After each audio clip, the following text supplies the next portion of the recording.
Bienvenidos, colegas. Vamos a revisar hoy la parte de histofisiología del linfohematopoyético, apoyados en la bibliografía de Fisiología de Constanzo, Fisiología de Gayton, Anatomía y Embriología de Moore, Histología de Garner.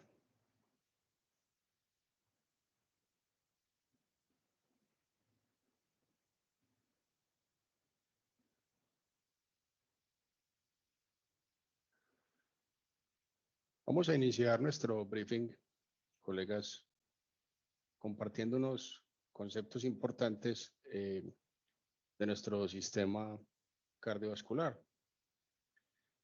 Debido a que nuestro sistema linfático, el conjunto que se forma entre conductos y órganos linfoides, está de manera estrecha relacionado y trabaja en conjunto con el sistema circulatorio.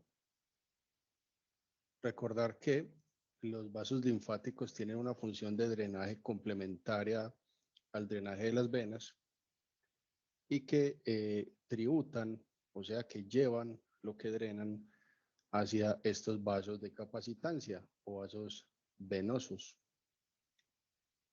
Tenemos el corazón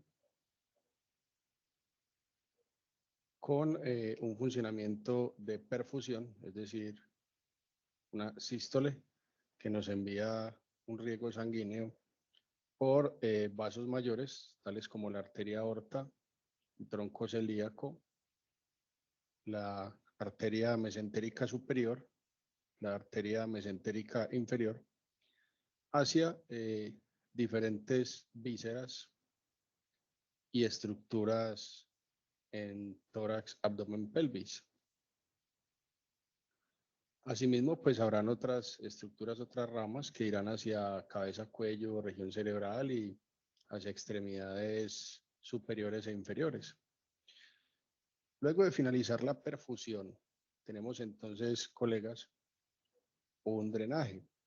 Este drenaje puede ir hacia diferentes sistemas, tales como el sistema de la vena porta, que iría hacia el hígado, desde diferentes estructuras tales como el esófago, el estómago, el recto, regiones relacionadas con el ombligo, que irían a llevar un drenaje hacia el hígado y también algún drenaje por el sistema de la vena cava.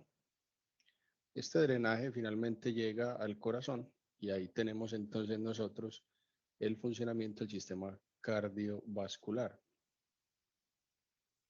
El sistema linfático en su conjunto de vasos tiene dos conductos grandes, el conducto torácico y la gran vena linfática, los cuales vienen hacia el ángulo yugulosubclavio izquierdo en el caso del conducto torácico y al ángulo yugulosubclavio derecho en caso de la gran vena linfática derecha.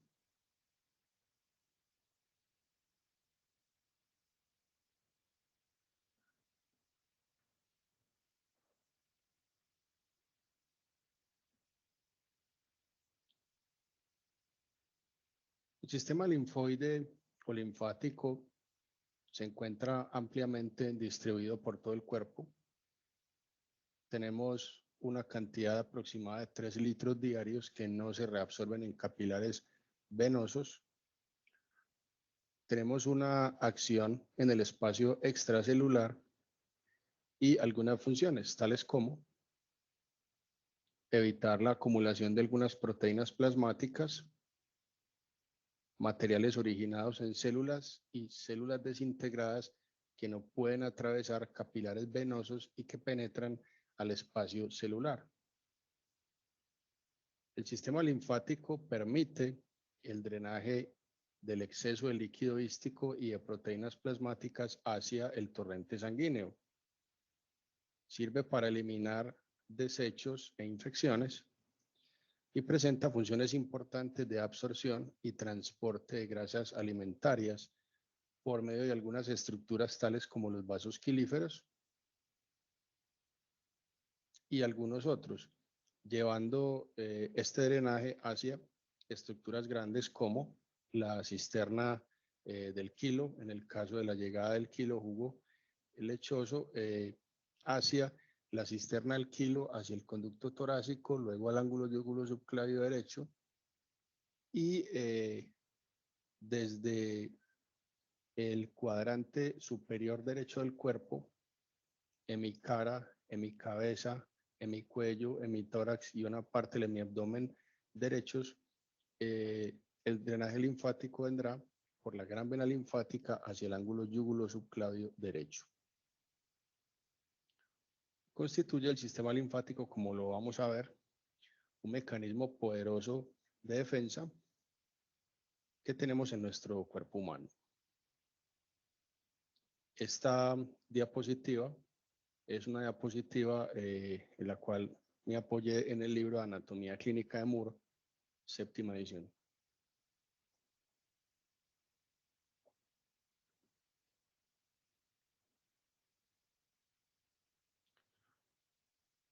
En esta diapositiva extraída de Anatomía Humana, aquí les dejo el link, estamos observando la estructura de vaso arterial, vaso venoso y del vaso linfático. Estructuras comunes a ellos tenemos el músculo, entre otros, pero algunas estructuras con diferencia. En la estructura arterial tenemos un músculo prominente, estos son vasos de resistencia y perfusión. Tenemos en la vena una capa muscular de menor calibre porque son vasos de capacitancia.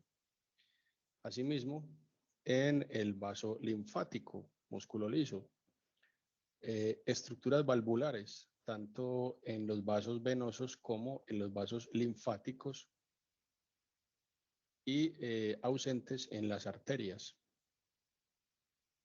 Recordar que las arterias son vasos de resistencia y perfusión, garantizar flujo y presión. Las venas son vasos de capacitancia para drenaje y los vasos linfáticos son complementarios a los vasos venosos. También son vasos de capacitancia. El sistema venoso y el sistema linfático trabajan con la ayuda de la bomba músculo-venosa de las extremidades superiores e inferiores.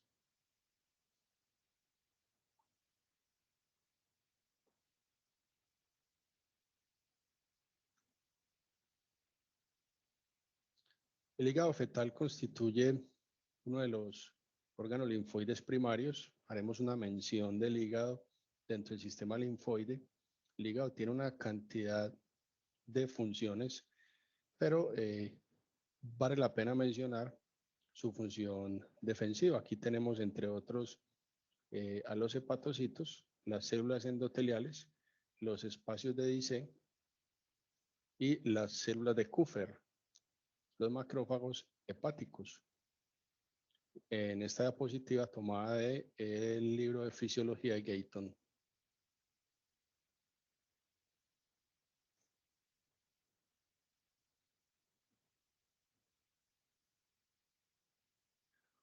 Funciones importantes del hígado. Tenemos la detoxificación de sustancias potencialmente nocivas absorbidas en tracto intestinal.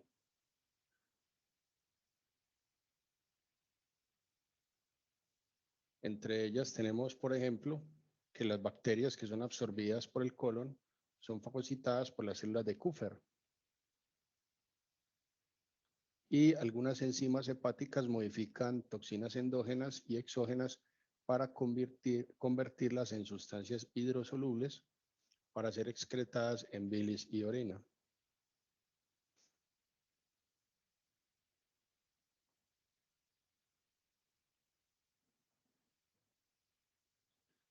Tenemos el metabolismo de proteínas. Todas las proteínas plasmáticas,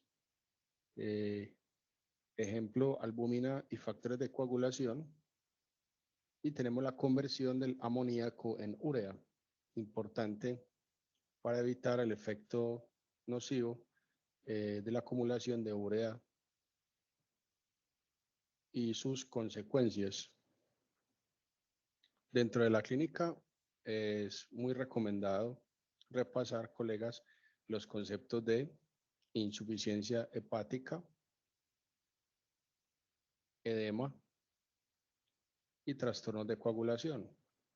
Este conjunto entre el edema y los trastornos de coagulación por diferentes causas tales como patologías crónicas, desnutrición, infecciones, pueden llevar al paciente a una insuficiencia hepática, asimismo como las alteraciones en algunos procesos normales del hígado, tales como la detoxificación y el metabolismo de proteínas plasmáticas.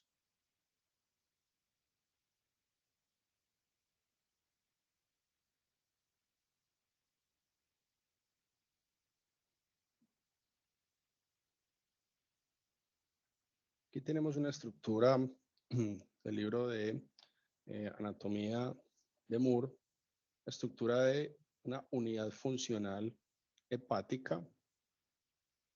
Aquí podemos observar, colegas, cómo viene llegando la sangre por la vena porta. Aquí tenemos la estructura de la vena porta llegando desde las estructuras que la forman como tal, que son un par de venas.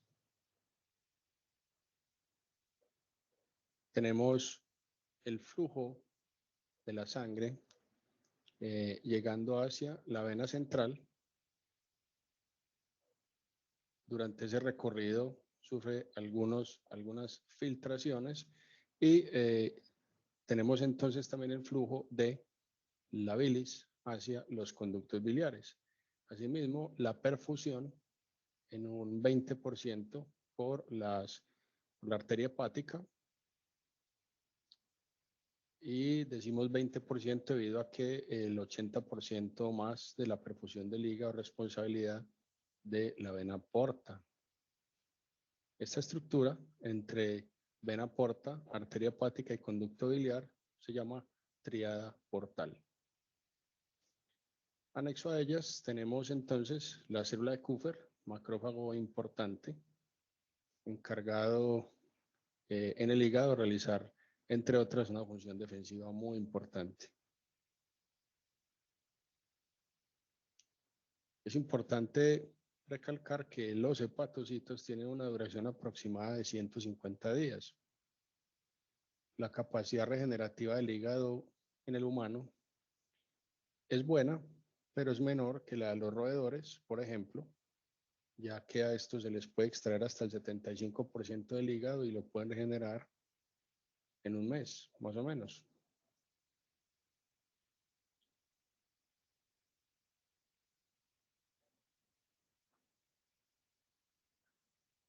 Asimismo, continuando con la mención de la regeneración, el mecanismo de regeneración del hígado está controlado por el factor de crecimiento de hepatocitos HGF, por el factor de crecimiento transformador alfa o TGF alfa, por el factor de crecimiento epidérmico y por la interleuquina 6.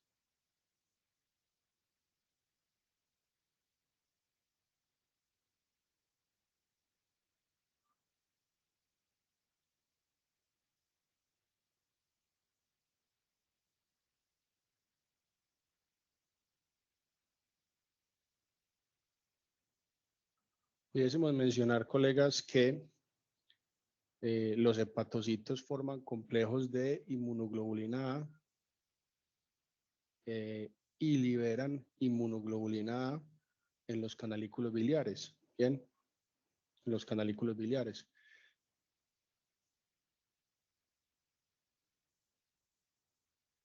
Al ser esta inmunoglobulina A liberada en bilis, tenemos entonces que se presenta una entrada al duodeno.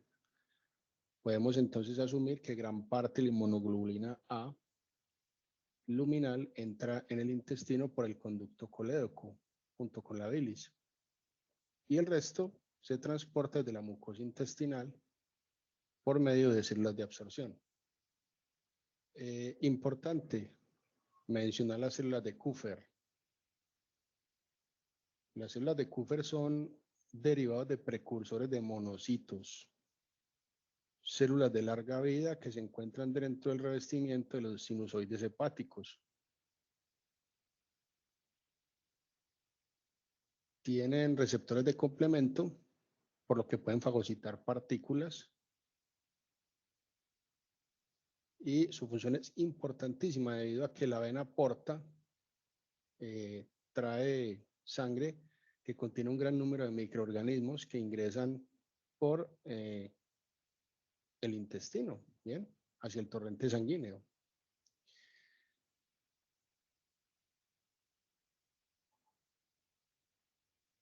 Reconocen y endocitan al menos el 99% de los microorganismos que ingresan por la circulación portal al hígado y eliminan de la sangre desechos y eritrocitos muertos.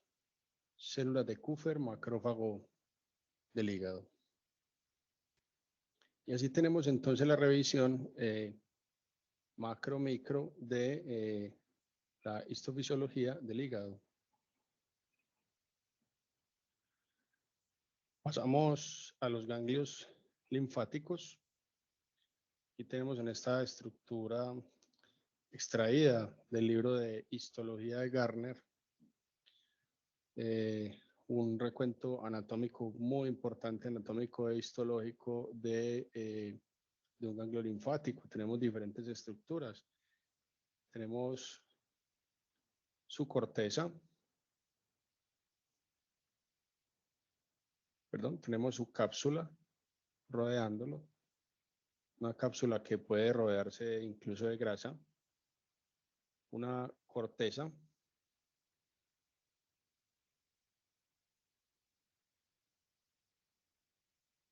la región medular, la región de la paracorteza, el folículo linfoide, y tenemos un punto de convergencia de vasos que entran y salen. Los que entran serían en este caso la irrigación arterial,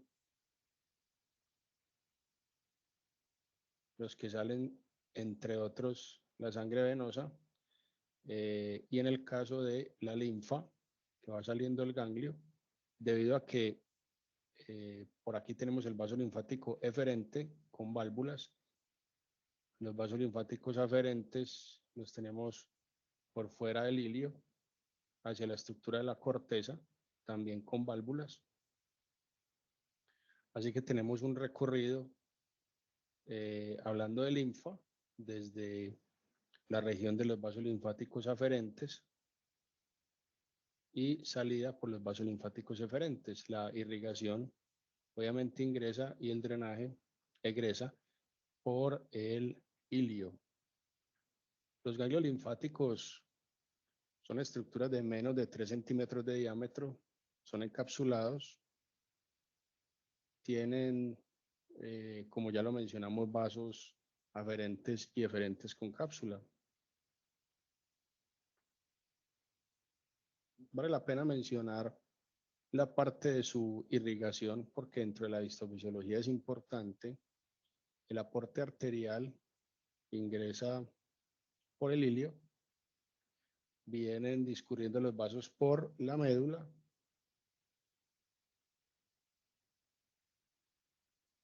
se vienen ramas y llegan inclusive hacia la corteza de nuevo. Aquí forman un lecho capilar que drena en las vénulas postcapilares y la sangre de estas vénulas postcapilares egresa luego, drenando obviamente en venas de mayor tamaño por el ilio del ganglio linfático.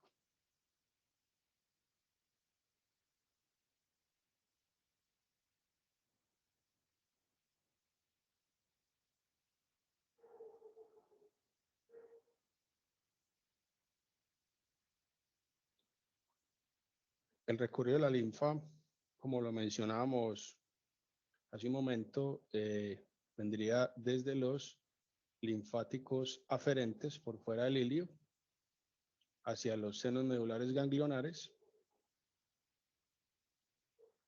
Allí tenemos presencia de macrófagos importantes. Llegaríamos al ilio en donde tendríamos los linfáticos eferentes. Sería el recorrido de la linfa.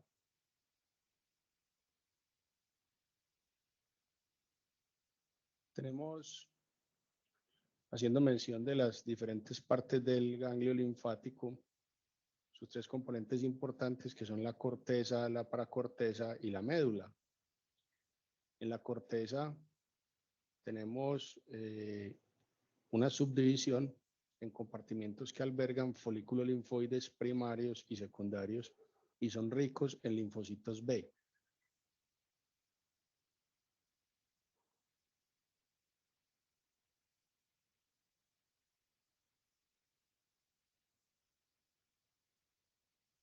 La paracorteza es una región que se localiza entre corteza y médula y tiene sobre todo linfocitos T y células reticulares.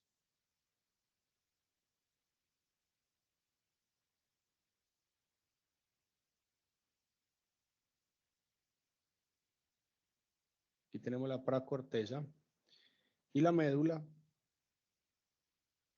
tiene senos linfáticos grandes y tortuosos rodeados de células linfocíticas que se organizan en grupos a quienes se les dice cordones medulares.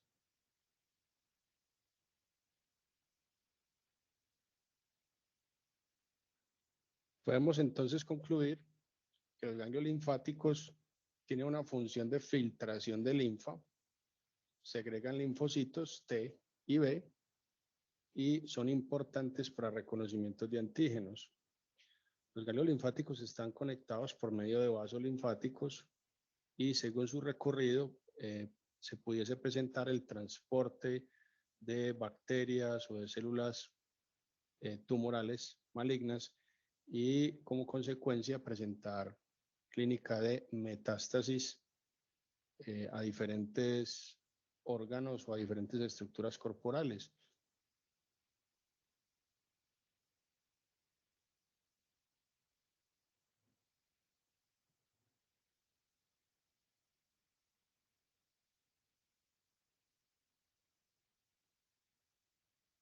El funcionamiento al interior de un ganglio linfático se da gracias, entre otros, a sustancias como las quimiosinas. Estas son sustancias que atraen linfocitos B y linfocitos T. Al ingresar estas células, colegas, se presenta un viaje desde corteza hacia paracorteza. Al llegar a la paracorteza, se expresa un factor que se llama aire, un factor de transcripción que actúa forzando apoptosis a linfocitos T que vienen del timo, así estén capacitados.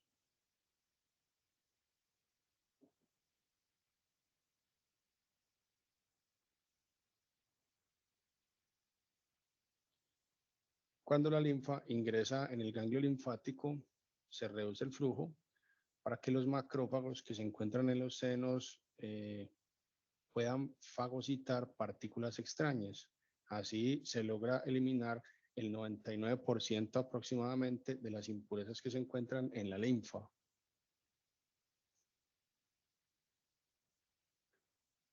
Fuera del papel de las quimiosinas, también tenemos el papel de reconocimiento de antígenos. Bien, en el caso del ingreso de un antígeno, en el caso de que sea reconocido, si se activa el linfocito B, este linfocito migra a un folículo linfoide primario y prolifera formando un centro germinal. El folículo linfoide primario se convierte en un folículo linfoide secundario. Asimismo, colegas, estas células se diferenciarán en linfocitos B y en células plasmáticas se van desde la corteza hacia la médula para formar cordones medulares.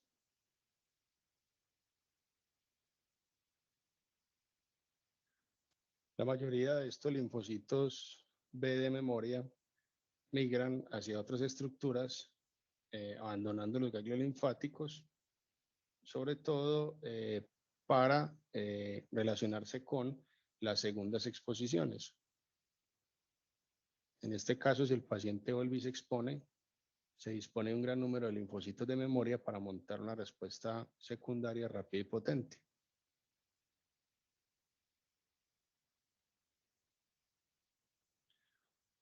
Los linfocitos T tienen una respuesta inmunitaria que depende en su gran mayoría de las células dendríticas que traen los epítopes hacia los ganglios linfáticos.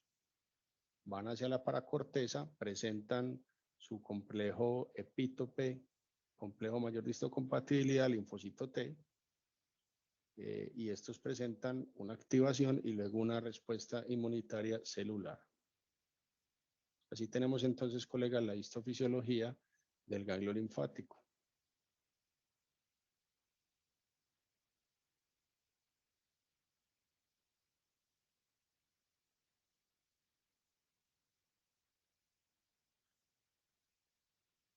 Pasamos al desarrollo y fisiología de los linfocitos. Ya habíamos conversado algo de ellos en la histofisiología del ganglio, pero tenemos que son células o se generan desde células precursoras hematopoyéticas pluripotenciales. Su origen, ellas se dividen o forman células progenitoras linfoides comunes, se encuentran localizadas en el mesénquimo umbilical, en el hígado y en el vaso. Estamos hablando de una etapa embriológica. Luego viajan a la médula ósea donde se dividen y forman los linfoblastos. El timo aporta los linfocitos que luego van a aparecer en ganglios linfáticos, como ya lo vimos anteriormente, y esto se presenta antes del nacimiento, donde abandonan y circulan hacia órganos linfoides. Los nódulos linfoides que presentan linfocitos B, como lo mencionábamos anteriormente, aparecen en los ganglios linfáticos hasta justo antes o después del nacimiento.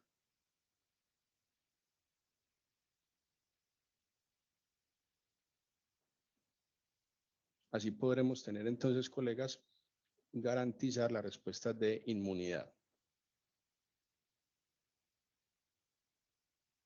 Las funciones de los linfocitos, en el caso del linfocito T, la inmunidad celular,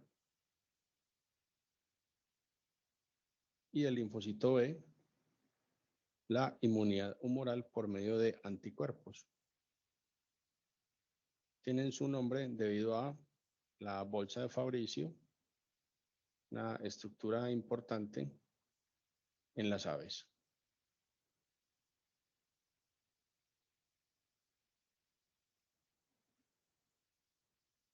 Importante recalcar que las células progenitoras linfoides que van a generar linfocitos T activados migran primero al timo para ser capacitadas y luego son preprocesados.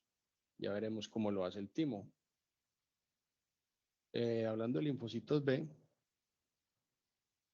estas células progenitoras linfoides son preprocesadas en el hígado durante la mitad de la vida fetal y en la médula ósea, al final de la vida fetal y tras el nacimiento.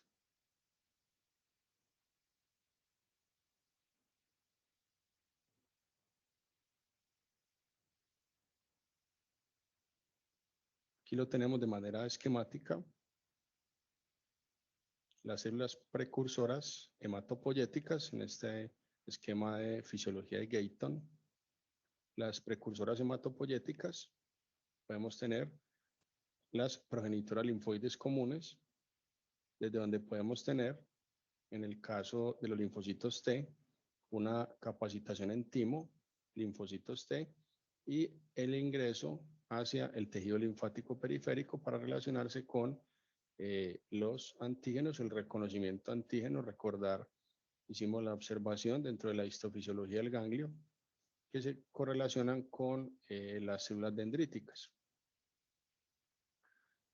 Y la célula B, que se convierte en linfocito B e ingresa para realizar su inmunidad humoral. En el caso, lo vimos previamente, en donde la célula B puede convertirse en célula B o linfocito B de memoria.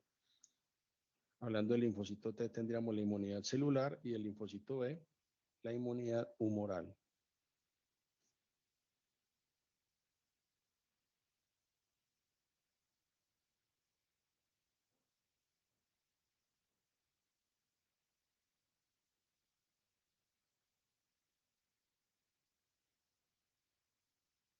Pasamos a los macrófagos.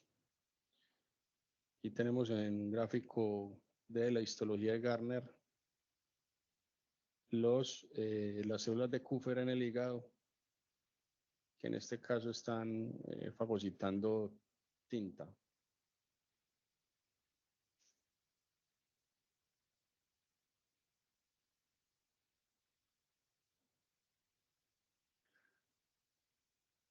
El comportamiento de los macrófagos es muy interesante. Ya mencionábamos algo ahorita de los linfocitos. Aquí tenemos un macrófago atacado por bacterias. En este caso están proliferando en los fagosomas. Tenemos los lisosomas.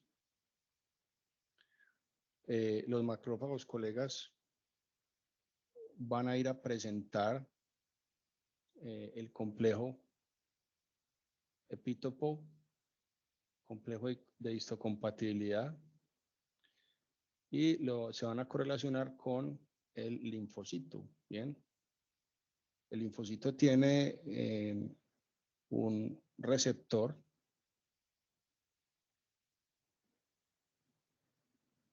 que reconocen el complejo epítopo, complejo histocompatibilidad, en este caso tipo 2, presentado por el macrófago infectado. El linfocito se activa y lo que hace es que expresa receptores para interleuquina 2, libera interleuquina 2 y esto produce una proliferación. Ya luego estos linfocitos que se encuentran recién formados contactan con los macrófagos infectados. Ya teníamos previamente el reconocimiento, epítopo, complejo mayor de histocompatibilidad 2, y se liberan factor de necrosis, activan el macrófago para expresar receptores, se facilita la producción de radicales de oxígeno y esto destruye las bacterias. En un esquema del libro de histología de Garner.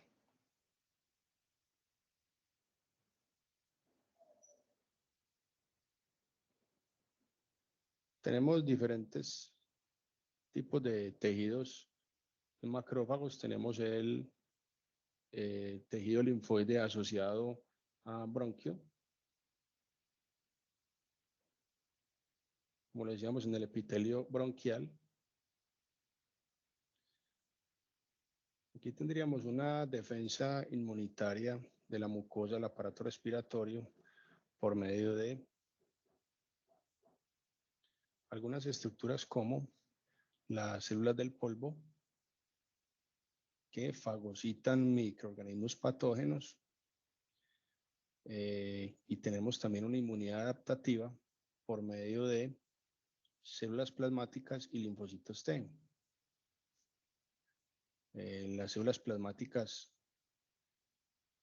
trabajan gracias a quimiosinas liberadas por el epitelio respiratorio, y los linfocitos T gracias a la acción o al trabajo en conjunto con las células dendríticas que proyectan prolongaciones hacia la luz del sistema bronquiolar de las vías respiratorias y secuestran antígenos.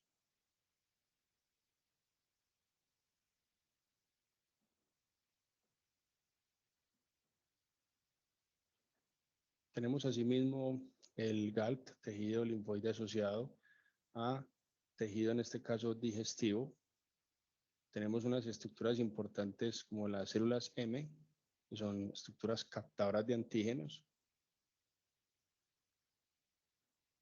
Estas células tienen, colegas, la función de captar, fagocitar y transportar antígenos presentes en la luz intestinal, o por lo menos se teoriza que es así. Bien.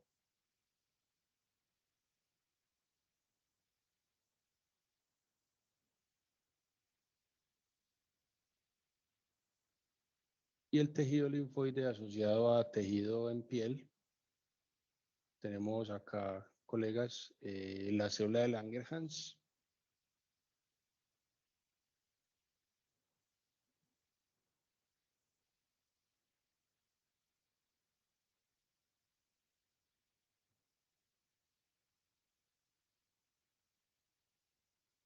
Pasamos al timo. El timo es una víscera muy importante, supremamente importante. Es un órgano del sistema inmunológico, un órgano linfoide primario. En la antigua Grecia era conocido por el origen de la palabra timos, que significa corazón o alma. Galeno fue quien descubrió el timo, colegas. Asimismo, analizó que esta víscera cambiaba de tamaño a lo largo de la vida. Hace mucho tiempo era considerado como un cementerio de linfocitos sin valor funcional, pero su importancia en el sistema inmune fue descubierta por Jacques Millard en 1961.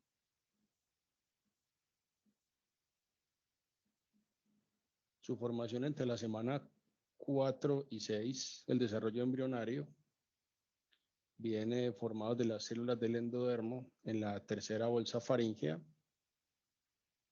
Tiene una estructura bilobular que se mantiene para toda la vida. Es encapsulado. Cada lóbulo presenta vascularización, linfa e inervación propios. Presenta linfocitos que provienen de células progenitoras hematopoyéticas. Inmaduro al nacimiento, involuciona en la pubertad y en el adulto se infiltra por grasa. Es de difícil identificación. Como funciones, colegas, del timo, importante, la capacitación, esa es su función principal, el reconocimiento, la capacitación de linfocitos para el reconocimiento de las células del cuerpo, las células propias. Como aplicación clínica podemos repasar el síndrome de George, en donde tenemos la agenesia de esta víscera, la agenesia del timo, y tenemos una función importante de secreción de hormonas.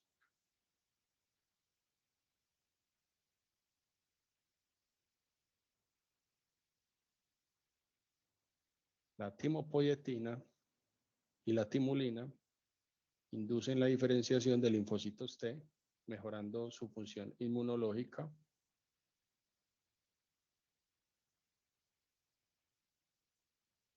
Entre otros inmunoestimulantes, inhibición de la interleuquina 4, aumento en la cantidad de interferón gamma. La timosina aumenta la respuesta inmune y la timotaxina se comporta como un GPS de los linfocitos pre-T para su capacitación.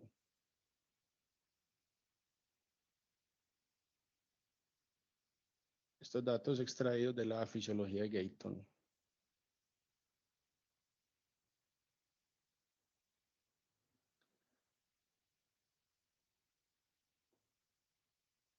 Aquí lo tenemos, su estructura bilobulada por encima del corazón, localizado en el mediastino anterior.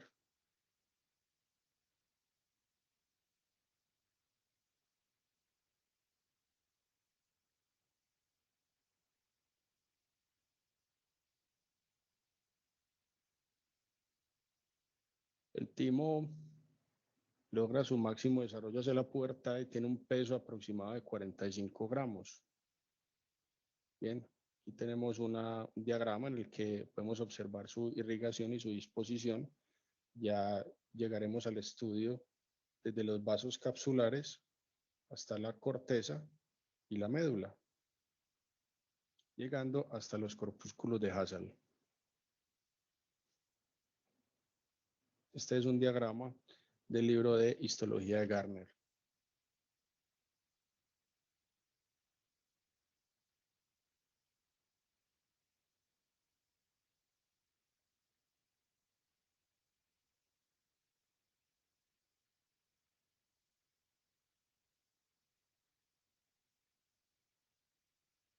Tenemos la estructura de la corteza y de la médula. La corteza se observa más oscura.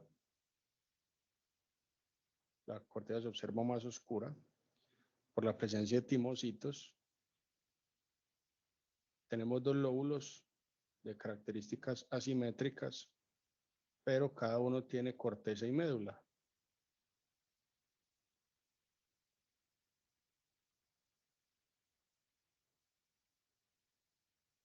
Podemos observar además que las médulas de los lóbulos confluyen.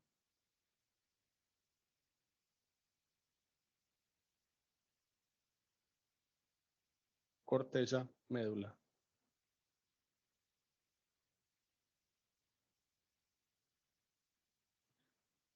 Tenemos a nivel de estructura histológica unas células reticulares epiteliales en el timo. Tenemos 3 tipos, 1, 2 y 3 para la corteza, 4, 5 y 6 para la médula. Tenemos las células reticuloepiteliales de tipo 1. Son importantes para formar una estructura a la que llamamos barrera hematotímica para el reconocimiento del complejo histocompatibilidad 1 y 2. Aquí el timocito reconoce a una bacteria como propia. Podemos poner el ejemplo. O se capacita para poder reconocer una bacteria como propia o no propia.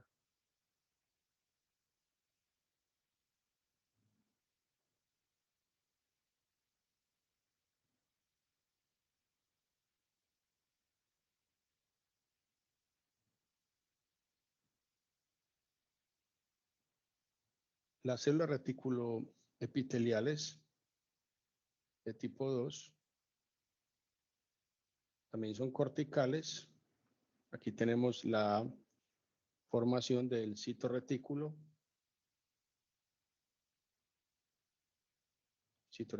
cortical, o sea, tenemos una subdivisión de la corteza tímica en pequeños compartimientos llenos de linfocitos. Aquí se expresan moléculas de complejo histocompatibilidad 1 y 2. Se forman complejos con epítopos propios y se pone a prueba el reconocimiento en los linfocitos. Importante dato, el 95% de los linfocitos que ingresan son filtrados, son rechazados, y solo salen como linfocitos CD4 y CD8 el 5% de los timocitos que ingresan.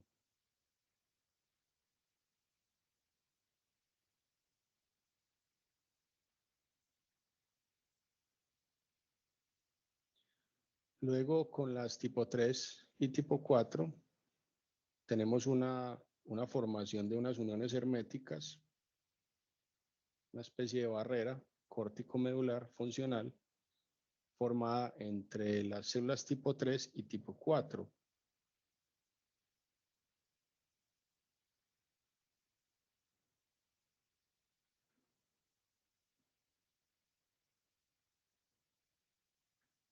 La diferencia es que las tipo 3 son corticales y las tipo 4 son medulares. Aquí tenemos, colegas,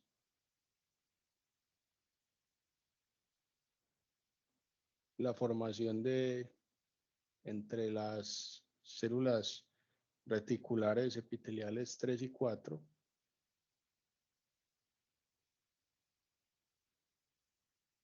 el objetivo que se logra es aislar la corteza de la médula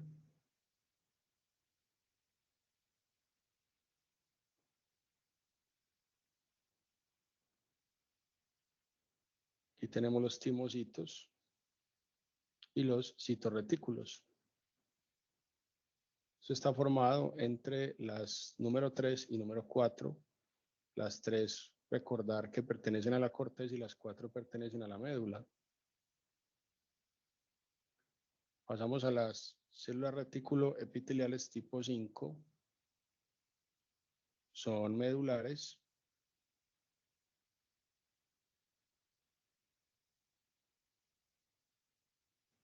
Son el equivalente a las tipo 2, pero en la médula. O sea, que forman citorretículos, pero no en la corteza, sino en la médula, el lobulillo tímico.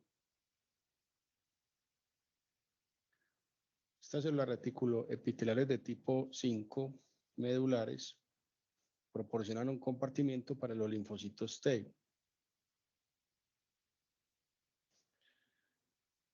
Y las tipo 6, que son medulares, aquí tenemos los corpúsculos tímicos en forma de remolino, que se llaman corpúsculos de Hassall. Aquí se eliminan los linfocitos T, se sintetizan y se liberan linfopoyetina estromal tímica, que es una molécula de señalización que participa en el desarrollo de linfocitos T reguladores. O sea, es muy importante en la filtración y la evaluación de este tipo de estructuras.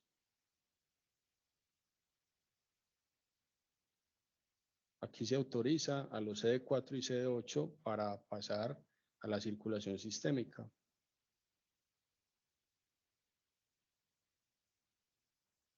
Y como lo mencionábamos entonces, esto se hace gracias a el filtro o la evaluación que hace la linfopoyetina estromal tímica, en donde podemos tener los CD4 con su complejo histocompatibilidad 2 y los CD8 con su complejo histocompatibilidad tipo 1.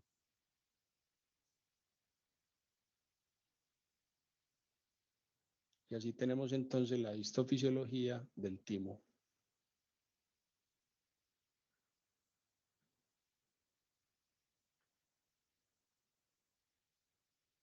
El vaso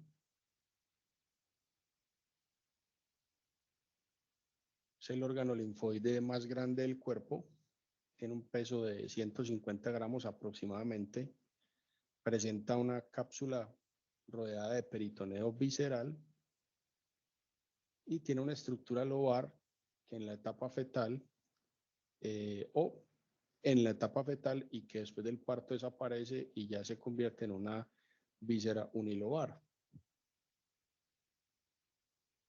Es el centro hematopoyético hasta la vida fetal avanzada y retiene su potencial hematopoyético incluso en la vida adulta. Sin embargo, en el adulto ya no tiene papel de reservorio de eritrocitos, por ejemplo. Presenta unas fenestraciones de endotelio de sinusoides esplénicos para la remoción por medio de macrófagos de eritrocitos viejos. Así también se remueven inclusiones intraeritrocitarias como los cuerpos de Howell-Jolly, que son remanentes nucleares eritrocitarios, los cuerpos de Haynes, es globina desnaturalizada. También se presenta eliminación de patógenos, limpieza de plaquetas, producción de complemento y detección de células malignas.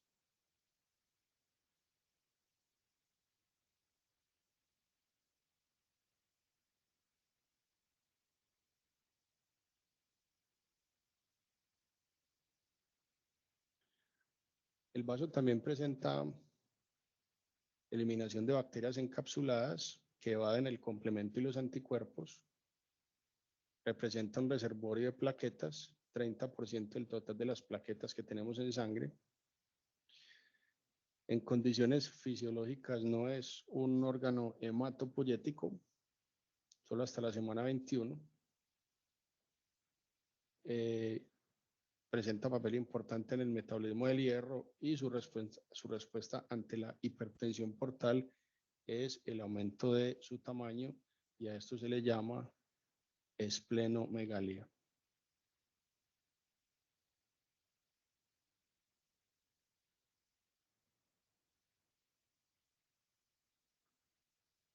Tenemos la estructura del vaso, colegas. Tenemos una cápsula